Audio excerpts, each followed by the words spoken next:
So hi hello guys, welcome back. As usual day ಇವತ್ತು same routine.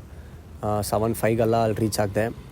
ಒಂದು tea ಕುಡಿಬೇಕು. Tea ಕುಡ್ದಿಲ್ಲ ಅಂದರೆ ಆಗೋದೇ ಇಲ್ಲ. ಅದೊಂದು ಎನರ್ಜಿ ಡ್ರಿಂಕ್ ಇರೋ ಥರ ನನಗೆ. ಅದಾದಮೇಲೆ ಏನಪ್ಪ ಪೂರಿ ತಿಂತಾ ಇದ್ದಾನಲ್ಲ, ಫಿಟ್ನೆಸ್ ಬಗ್ಗೆ ಮಾತಾಡಿಬಿಟ್ಟು, ಹೆಲ್ತ್ ಬಗ್ಗೆ ಮಾತಾಡಿಬಿಟ್ಟು, ಈ ಥರ ಆಯ್ಲಿ ಪೂರಿ ತಿಂತಾ ಇದ್ದಾನಂತ ಯೋಚನೆ ಮಾಡಬೇಡ್ರಿ. ಇವತ್ತು ನಾನು ಬ್ರೇಕ್ಫಾಸ್ಟ್ ಕುಕ್ ಮಾಡೋಕ್ಕಾಗಿಲ್ಲ, ಸ್ವಲ್ಪ ಟೈಮ್ ಆಯಿತು. ಬಟ್ ನೀವು ಯಾರೂ ಇದೇ ಥರ ತಿನ್ನಬೇಡ್ರಿ. ಅದು ಆ್ಯಕ್ಚುಲಿ ಜಂಕ್ ಇರೋ ಥರ ಅದು. 4 o'clock ಔಟ್ ಟೈಮು. ಆ ಬ್ಯೂಟಿ ಏನಂದರೆ, ಆ 4 o'clock ಆಗಿ ಒಂದು 5 minutes ಆಗಿದ್ರೆ ಅಲ್ಲಿ ಯಾರೂ ಇರಲ್ಲ, ಅಷ್ಟು ಪಂಚುವಾಲಿಟಿ ಮೇಂಟೈನ್ ಮಾಡ್ತಾರೆ. ಅದಾದಮೇಲೆ ನಾನು ರೂಮಿಗೆ ಬಂದುಬಿಟ್ಟು ಪ್ರೀ ವರ್ಕೌಟ್ ಮೀಲ್ ಇವತ್ತು ಏನು ಮಾಡಿದೆ ಅಂದರೆ, ಬ್ರೆಡ್ ಆಮ್ಲೆಟು, ಅದ್ರ ಜೊತೆ ಒಂದು ಆ್ಯಪಲ್ ತೊಗೊಳ್ದೆ, ಮತ್ತು ಒಂದು ಬನಾನಾ, ಬ್ಲ್ಯಾಕ್ ಕಾಫಿ. ಸೊ ಇದೇ ನಂದು ಇವತ್ತು ಪ್ರೀ ವರ್ಕೌಟ್ ಮೀಲ್. ಓಟ್ ಮೀಲೆಲ್ಲ ಮಾಡಿಲ್ಲ ಇವತ್ತು. ಇದೊಂದು ಆಲ್ಮೋಸ್ಟ್ ಒಂದು 550 ಕ್ಯಾಲ್ರೀಸ್ ಹಂಗಿರುತ್ತೆ.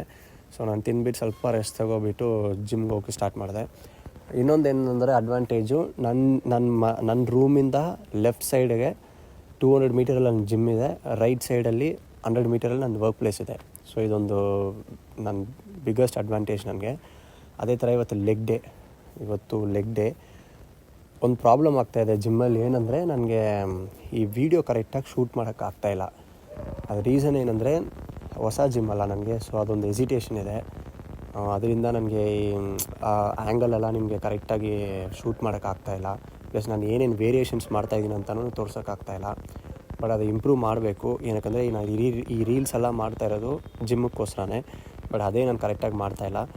ಬಟ್ ಅದೇ ಥರ ಇವತ್ತು ಲಂಚು ಕುಕ್ ಅವ್ರು ಬಂದಿಲ್ಲ, ಸೊ ಕುಕ್ ಮಾಡೋಕ್ಕಾಗಿಲ್ಲ. ಆಚೆ ಕಡೆನೇ ತಿಂದೆ. ಅದು ನಾನು ಇದಲ್ಲಿ ಹಾಕಿಲ್ಲ. ಸೊ ಇದೇ ಥರ ಬೇರೆ ವೀಡಿಯೋದಲ್ಲಿ ನೋಡ್ತೀನಿ. ಅಂಟಿಲ್ ದೆನ್ ಬಾಯ್.